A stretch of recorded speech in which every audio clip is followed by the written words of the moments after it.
Ayan o. Tinatanggal na yung voltage regulator na New Era. Kasi mas maganda to mga pre. Ayan. So paano nga ba yung connection ng ating ganitong regulator? So napakaraming nabibili sa Shopee. So paano ba yung connection nito mga pare ko? Okay, napakadali lang po. Ang gawin lang natin is i-disconnect nyo yung IC na nasa loob ng ating alternator, and then kunin nyo po yung connection ng dalawang brass. So yung connection ng dalawang brass is itong dalawa na to. Yung isang brass napunta siya sa ground, ayan, and then yung isa, yun yung magiging field natin. So ito is nakalagay na sa yellow, ayan. So ito yung field ng ating regulator. So connected yan dun sa isang brass. Kahit magbalitad po yun mga pre, wala pong magiging problema dyan. Itong ano naman natin, itong red terminal natin is connected siya sa ignition switch. Ayan. Wala na, yun lang. So pag pinandara natin yan, ang magiging output ng ating regulator is 14 volts na lang po. So try natin pandarin mga pre. Ayan, hindi ko kasi na videohan yung ating paggawa ng ating alternator. Same pa rin yung ating positive dito sa may tornilyo na to na 10 mm, no? Ayan, same pa rin na connected siya sa positive terminal of the battery. Ayan, so wala na kayong babaguhin dun sa may diode. So ang kukunin lang natin is yung dalawang brass. Ayan. Okay, so yung isang brass magiging negative or ground, yung isa is ilagay natin sa field terminal.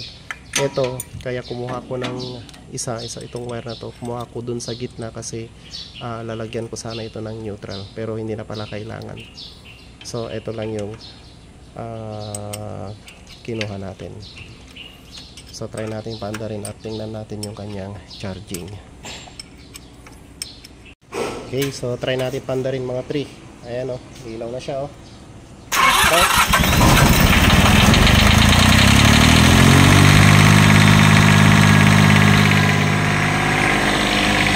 Back.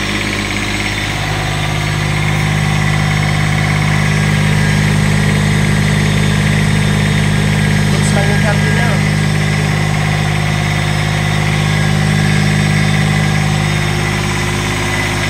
Ito.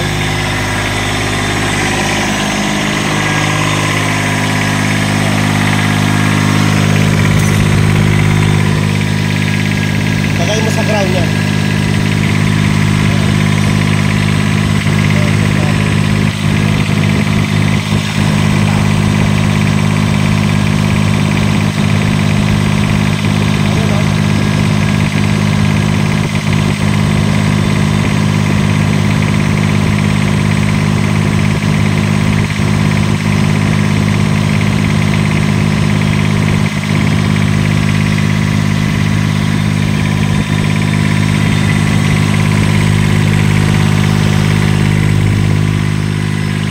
So mas maganda siya mga pre kaysa sa New Era na voltage regulator.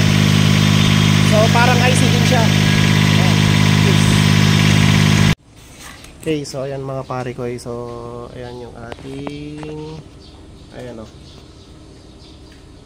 yung ating voltage regulator na binili sa Shopee. So tig na 90 pesos lang po yan mga pare ko, yung 12 volts. Meron din siyang 24 volts. So ayan po. So mas maganda na po yan. Okay, so kung nagustuhan nyo yung aking video, please like, share, and subscribe po. Peace.